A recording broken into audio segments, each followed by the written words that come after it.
আসসালামু আলাইকুম everyone, this is Nawrid Hasin from Nawrid Hasin blogs. কেমন আছেন আপনারা সবাই? আশা করছি সবাই ভালো আছেন এবং সুস্থ আছেন। আমিও আলহামদুলিল্লাহ ভালো আছি। সবাইকে ওয়েলকাম করছি আমার উমরা ব্লগের আরও একটি এপিসোড দেখার জন্য। আমি চেষ্টা করব এই এপিসোডে একটু ইনফরমেশন শেয়ার করার জন্য, যেমনটা আমি গত এপিসোডে শেয়ার করেছিলাম। সো হোপফুলি ব্লগটি সবাই একটু মনোযোগ দিয়ে দেখবেন শেষ পর্যন্ত, আপনাদের অবশ্যই কাজে আসবে। আজকে আমরা পবিত্র মদিনা শরীফ থেকে বিদায় নিয়ে মক্কার উদ্দেশ্যে রওনা দিব।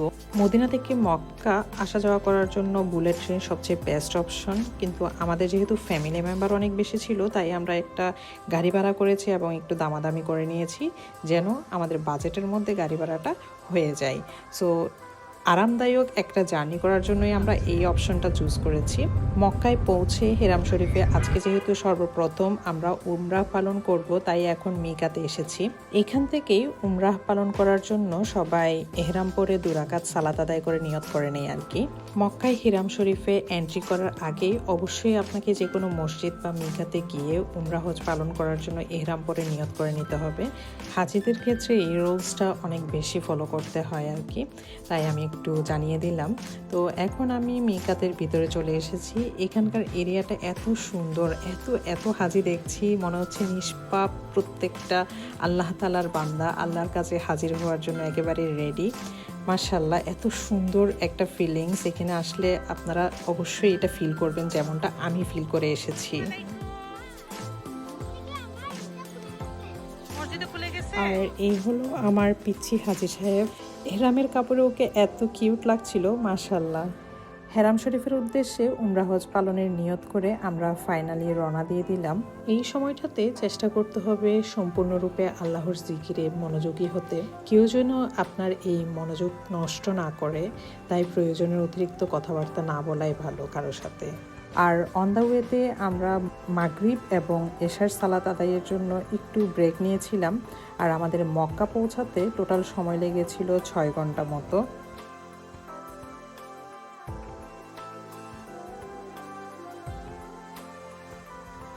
এই পুরো জার্নিতে কন্টিনিউ তালবিয়া পাঠ করেছি আমরা, অর্থাৎ লাব্বাইক আল্লাহুম্মা লাব্বাইক, এটা পড়তে পড়তে মক্কা পৌঁছলাম আর কি। ওই যে ক্লক টাওয়ার দেখতে পাচ্ছেন, প্রথম যখন এই টাওয়ার নজরে আসে কলেজের ভিতরটা একদম মুছর দিয়ে ওঠে, মনে হয় যেন এই বুঝে আমি আল্লাহ তাআলার পবিত্র কাবাঘরে হাজির হয়ে পড়েছি। সো ফাইনালি আমরা মক্কায় আমাদের হোটেল রুমে পৌঁছালাম এখন।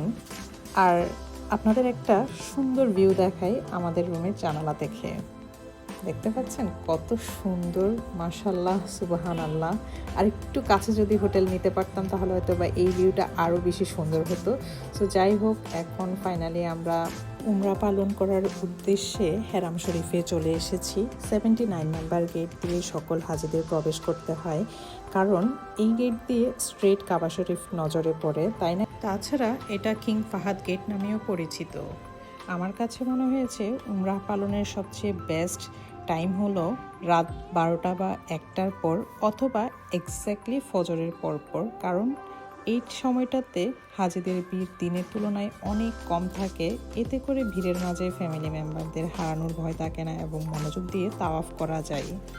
আপনি যখন পুরোপুরি আল্লাহর ইবাদতে মগ্ন থাকবেন, তখন পৃথিবীর অন্য কোনো বিষয়ই আপনার মাথায় কখনোই আসবে না। তাই আগেই বলে রাখছি, ব্লগের উদ্দেশ্যে আমি এখানে কোনো কিছু প্ল্যান করে রেকর্ড করিনি। মক্কা শরীফে আমরা টোটাল 9 দিন স্টে করেছিলাম, তো বিভিন্ন সময়ে অল্প অল্প কিছু ভিডিও ক্লিপ আমি রেকর্ড করে রেখেছিলাম, সেগুলোই সব একসাথে নিয়ে আজকের ভিডিওটা শেয়ার করছি। তাই কেউ নেগেটিভলি বিষয়টা নেবেন না। আর আমি আমার সুবিধা অসুবিধাগুলোই এই ব্লগে শেয়ার করছি, যেন ভবিষ্যতে কেউ হজ করতে আসলে তাদের কাজে আসে। গ্রুপে একসাথে উমরা পালন করার চেয়ে আমার মনে হয় একা একা উমরা পালন করতে পারলে অনেক বেশি সুবিধা। এতে করে অনেক বেশি ইবাদত করা যায়, ইবাদতে মগ্ন থাকা যায়। সাফা মারওয়া পাহাড়ে সাই করার পর হেরাম শরীফ থেকে বের হলে আমাদের প্রাণপ্রিয় নবীজি সাল্লাল্লাহু আলাইহি ওয়াসাল্লামের জন্মস্থান চোখে পড়বে, যদিও এটাকে এখন লাইব্রেরি হিসেবে হাজিদের জন্য উন্মুক্ত করে দেওয়া হয়েছে।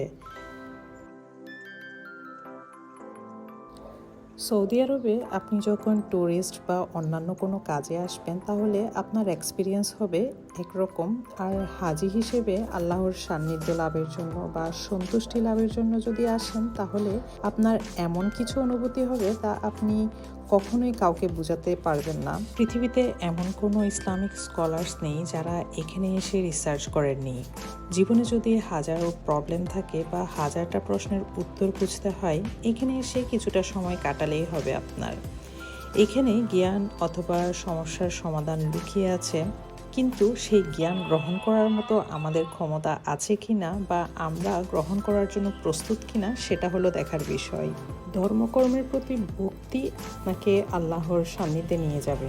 ছোটবেলা থেকেই আমরা যে ফলস আইডেন্টিটিগুলো ক্যারি করি, যেমন ধরেন আমি নওরিদ, আমি কারো সন্তান, কারো মা, আবার কারো বউ, এগুলো সবই আমার সম্পূর্ণ চরিত্রের কিছু কিছু বৈশিষ্ট্য।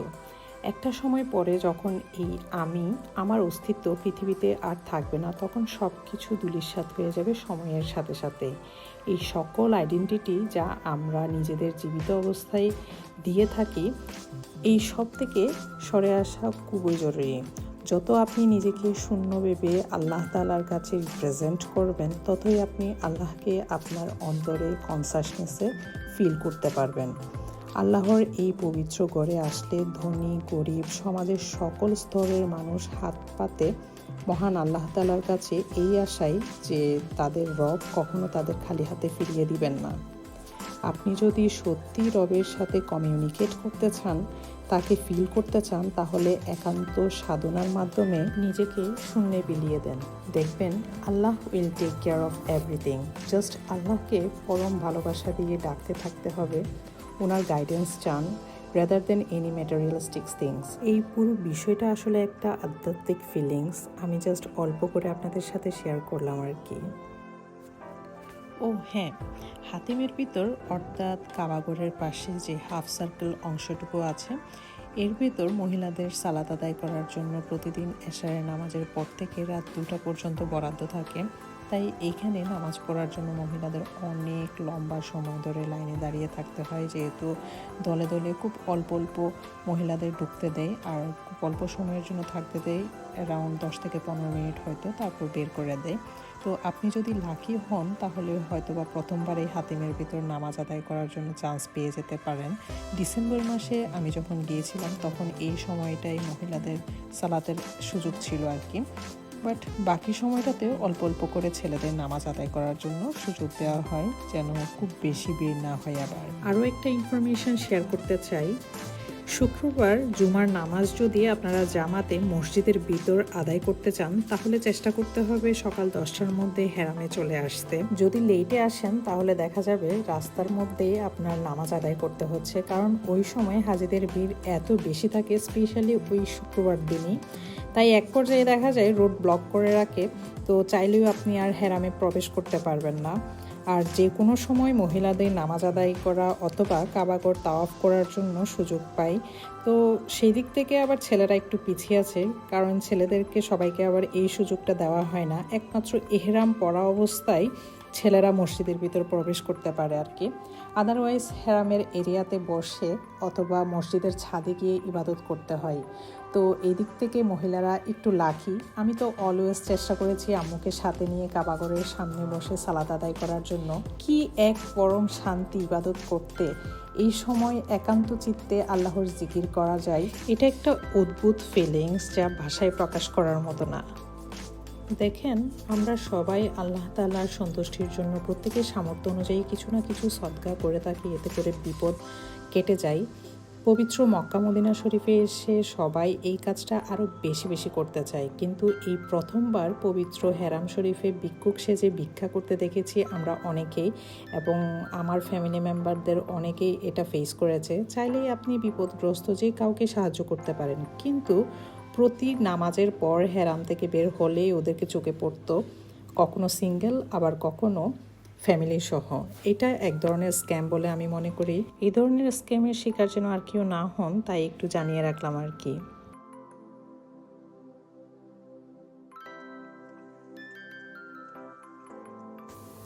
এখন আপনাদের সাথে হেরাম শরীফের খুব ভাইরাল একটা ভিডিও ক্লিপ শেয়ার করি। ইদানিং সোশ্যাল মিডিয়াতে এটা খুবই পপুলার। ক্লক টাওয়ারের পাশের হোটেল প্লাস শপিং মল, নামটা আমার ঠিক জানা নেই, তবে লোকালরা এটাকে শরীফা টাওয়ার বা শরীফা মক্কা বলে। তো এর সেকেন্ড ফ্লোরে ফুড কোর্টের পাশেই এই এসকেলেটারটা।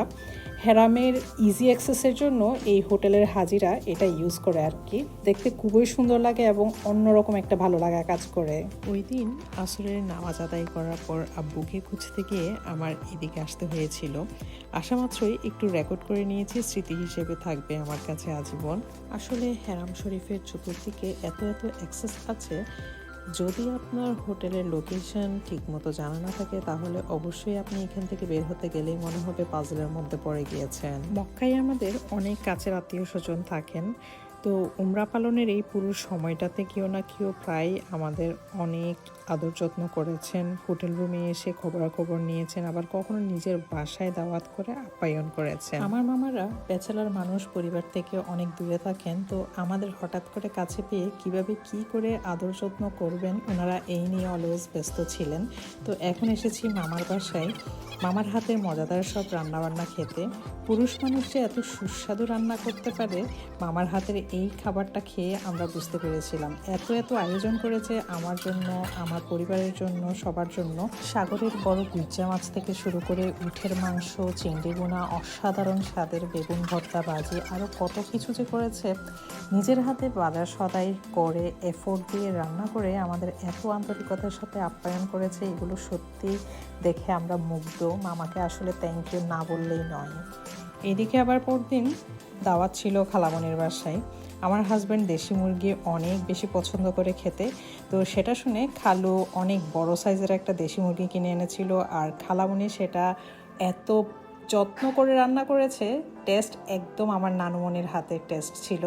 আমরা তো অনেক এনজয় করে খেয়েছি। আর বাচ্চাদের জন্য ও করেছিল মুরগির রোস্ট, এটাও অনেক টেস্ট হয়েছিল। সাথে ছিল গরুর ভুনা।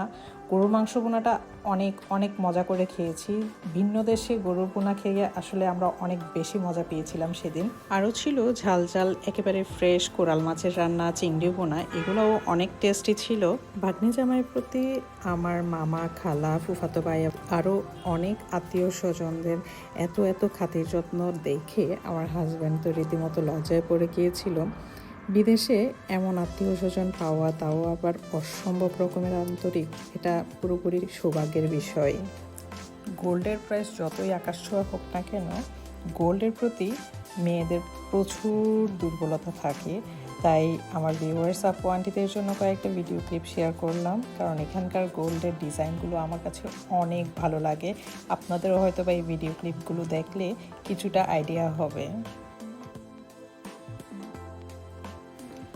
মুসলিমদের প্রাণপ্রিয় পবিত্র এই হেরাম শরীফ নিয়ে আজকে জানা অজানা অনেক কিছুই শেয়ার করেছি আমার অভিজ্ঞতা থেকে। তাই সবার কাছে রিকোয়েস্ট থাকবে, এই ব্লগটা দেখার পর আপনাদের যদি ভালো লাগে তাহলে অবশ্যই ফ্রেন্ডস অ্যান্ড ফ্যামিলির সাথে শেয়ার করবেন, সবাইকে জানার এবং দেখার সুযোগ করে দিবেন। সবাই ভালো থাকবেন এবং সুস্থ থাকবেন। সবার সাথে দেখা হবে নতুন আরও একটি ব্লগে। খুদা হাফেজ।